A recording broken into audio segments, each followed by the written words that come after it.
Hello, everyone. Welcome to Talking Logistics, where we have conversations with thought leaders and newsmakers in the supply chain logistics industry. It's a great pleasure to welcome today's program, Chad Andrews, who's Senior Solutions Architect at enVista. And today we're going to talk about keys to a successful dropship implementation. Now, dropship is not new. It's been going on, for many years as a kind of a supply chain practice, but its frequency, scale, and importance has certainly grown alongside e-commerce.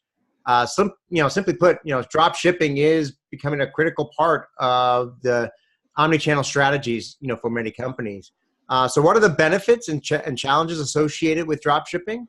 And, what are the keys to a successful implementation? Well, those are the kind of the main questions we're going to address in today's episode.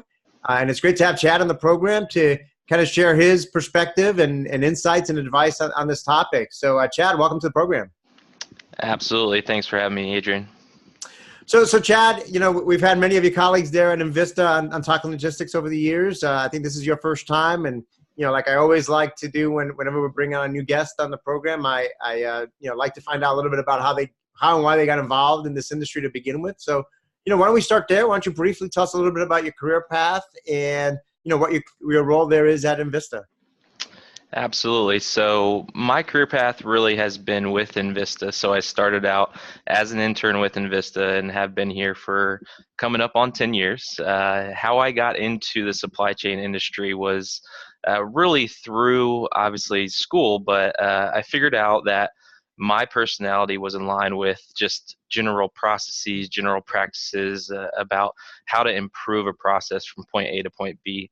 I actually had a comment in class, well, you could actually improve the process of making a peanut butter and jelly.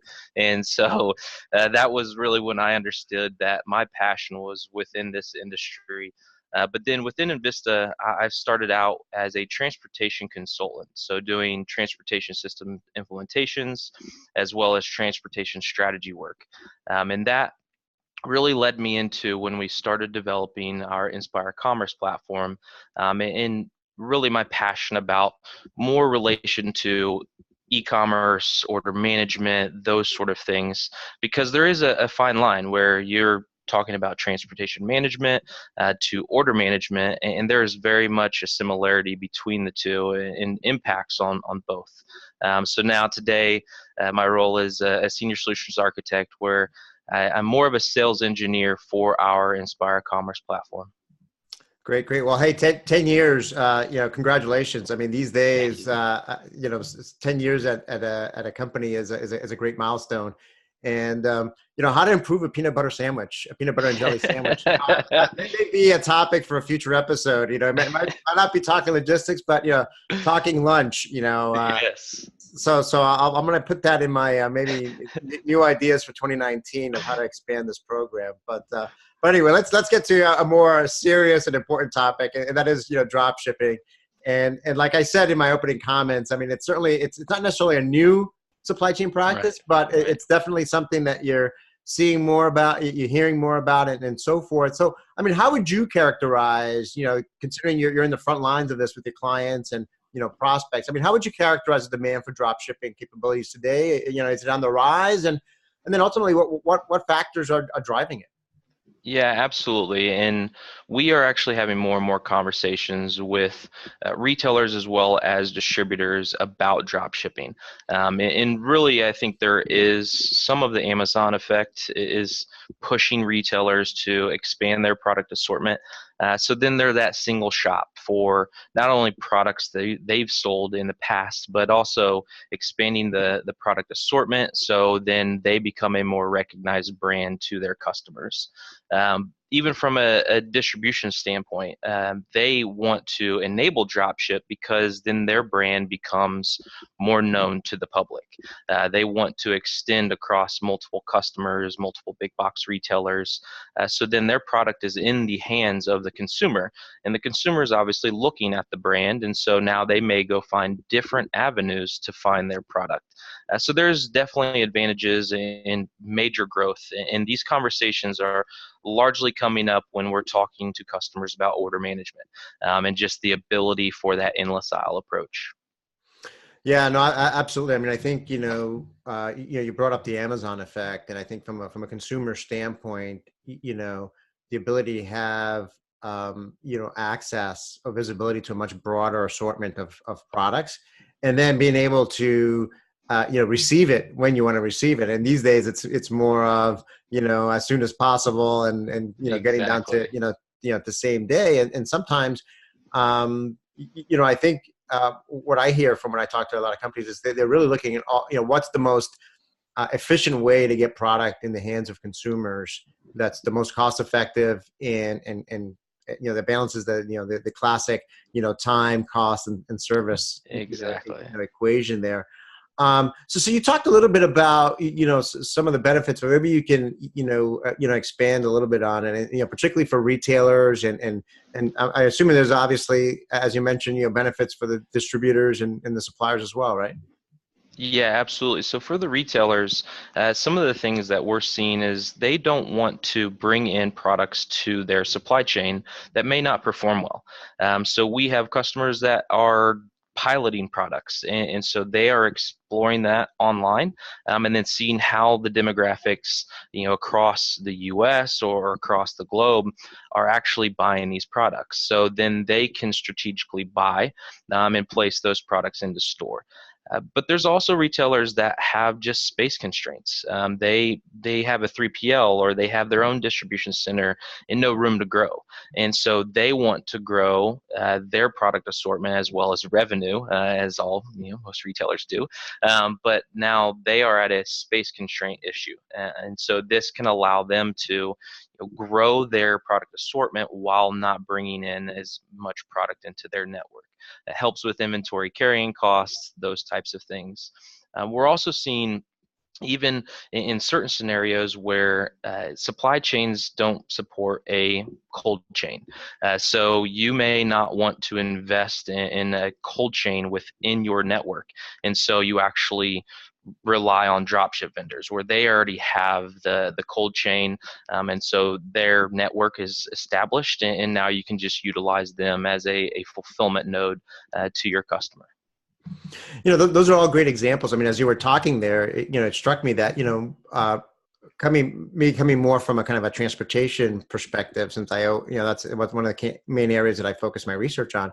You think of drop shipping, you think of it, more as a shipping or a transportation type of process. But in Yeah. reality, as you were talking there, it really is a key component in terms of inventory management and inventory Oh, yeah. strategy. And it's a key component around, purchasing and merchandising, as well, right? Absolutely, yeah. And the transportation side is definitely affected, but there's very much an importance on having that procurement side of the business be able to manage the relationships with the vendors. Because in some cases, you may have vendors that have more effective transportation contracts, and so they're going to ship on their behalf, versus the retailers negotiated contracts. So that plays into how you actually source the product. How are you going to buy the product? So there is a lot of different avenues in how you can deploy, but procurement, merchandising, those are all very, very important aspects of drop shipping. Yeah, I mean, I think that's one of the important takeaways, for me, is that, this really has, broad implications across a variety of different, supply chain processes beyond transportation. So let's talk about, when you talk to clients, when you see folks that maybe some of the mistakes that people have made in the Yeah. past or read about them. I mean, what are the biggest challenges companies face in implementing, drop shipping? Yeah, so some of the challenges that we often see is that really they don't have a defined process or a defined rollout program, where you truly need to define and establish what's your timeline to start onboarding vendors, and what's the program going to look like. So do you have standard service level agreements that you're going to expand to your vendor community? One of the also very important aspects is, do you have a platform that can enable dropship vendors? So dropship vendors could be, mom and pops in a garage. Dropship vendors may be very large distributors. So you need to enable, sophisticated EDI type messaging, as well as where it's a user interface. It is a portal that a dropship vendor can log into, and they can execute as if they were an EDI capable vendor. So being able to go out to that vendor community, understand what their needs are, that's definitely a very critical part of that rollout plan. But then, beyond that, it's really starting to define what products am I going to drop ship? How am I negotiating with those vendors on what is the cost? Less if you're bringing it into your own network, but if you're drop shipping, there is going to be additional costs, and it could be transportation, it could be labor costs, those types of things. So a lot of things come into the equation when you're establishing this rollout program, but we really see that is the main struggle, is they don't know where to start. And so that's something that we help facilitate that process and get them on the right path moving forward. Yeah, I think from a customer's perspective, I mean, if you go to a retailer's website and you order a product, online, your assumption might be that, hey, that retailer is the one that's going to be doing the actual shipping and the fulfillment and Yes. everything else. So I would think that one of the other challenges is that if it is going to be drop ship from the end consumer standpoint, they want to be able to track that shipment. They want to know, where's my order, where's my status. So there has to be some level of integration between the retailer and the distributor or the supplier, whoever's doing that drop shipping, so that when the end consumer comes and asks that question, where's my shipment, or wants to go and log online on the mobile app or on the retailer's website to track it, that connection has to be in place, right? Absolutely. Yeah. And integration is, it's not a fun topic to always talk about, but it is the most critical because, even if it is an EDI vendor, yes, you can, communicate and they're sophisticated enough, but also for those portal vendors, I mean, when you have a dropship program, you need to have all orders and of course, exceptions and validations in place, but you need to have all orders that have the right tracking information, that have what products inside of which box. So all of that information is critical, especially communicating that back upstream to order management systems or call center applications. So then customer service has that, and it's right there for them to be able to communicate that to the customer, as well as even online when it's ship confirmed, that information needs to flow back upstream. So integration is one of the most critical components of enabling dropship. The saying, the devil's in the details, Yeah. comes to play here as you were talking about this. And I think the important piece that you brought up is that, where do you begin, and really clearly defining that process and those expectations and those integration points and so forth ahead of time, will pay huge dividends in the long run versus jumping into it, right? Yep, absolutely. Yeah. And that's where typically, we're going to start with the design process. We need to know, what are all of the systems that, take the order. So from when the order is placed to when the order is routed, how does that happen? What needs to be the integration points? And so the design process of the actual technical architecture is very, very critical as well. Right. So, as a way to start wrapping up here, I mean, based on, your experience working with clients, in this area, I mean, if you had to kind of summarize, maybe some key important factors or attributes or considerations that are important for a successful dropship, implementation, what would those be? What would be those keys to success? Yeah, absolutely. So I think really the keys to success is first understanding your vendor community. Can you deploy a dropship program? And that can be done through different questionnaires. But then beyond that, it's really starting to talk to your vendors about that trade agreement, because you may be buying products that you're bringing into your network, but also some products could be dropship. So it's starting those conversations. And then once you have that support from the vendor community, now it's starting to look at a solution that can enable the dropship for your vendors. So ease of use. And this can be specifically for a retailer. Now, for a distributor, it's the same thing. Go out and gauge the interest of your customers. See, which products they may be interested in terms of drop shipping or expanding to their e-commerce platform, those types of things. So I really think that is critical, is understanding either the vendor community or your customer community before you go out and invest. But then once you have that buy-in either within the organization or externally, that's when you can start engaging with the dropship solution providers. It sounds like we in the industry always talk about collaboration, and it kind of that word gets tossed around a lot, but it sounds like it's critically important here. Collaboration not only between the retailer and the distributor and the vendors and suppliers around this, and having those conversations and understand those integration points, how the process is going to work, and get the buy-in, if you will. But also in collaboration internally, right? Between transportation, between merchandising, between inventory management, between the whole, the various aspects of supply chain management where drop shipping will have an effect. Having those conversations and support internally, getting that buy-in internally is important as well too. Do you see that? Absolutely, yeah, because all of the different roles within the supply chain can be affected. So, for example, transportation, that was my passion early in my career. So you may have to now enable many different third-party accounts to ship on your behalf. So there is definitely an effect on transportation. You may be able to free up inventory within your distribution center network. So, from a warehousing standpoint, they're going to be either positively affected or could be negatively affected, but not common. So, I mean, even financials, talking about the ability to track all of the invoices from your dropship vendors.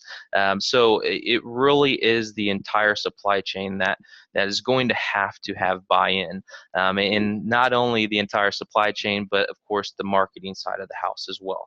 So those folks who are determining what products should be displayed online, what do we want to expand our product assortment to, those types of things. So communication is key, and buy-in is key, and being able to sell it internally as well as externally is critical.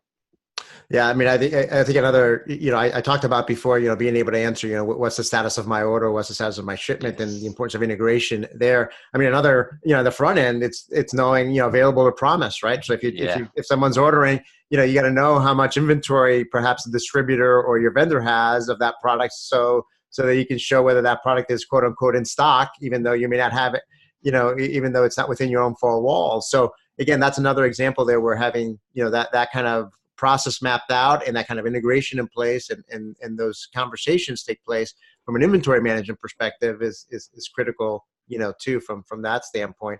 So Chad, we're running short on time here, so I'm just going to go right to my last question here. I mean, as a way to wrap up, I mean, if a retailer or a distributor, going back to, how do you even get started in this, right? Because that seems to be kind of a big question. I mean, if they're just getting started with drop shipping, I mean, where should they begin, and what's the first step?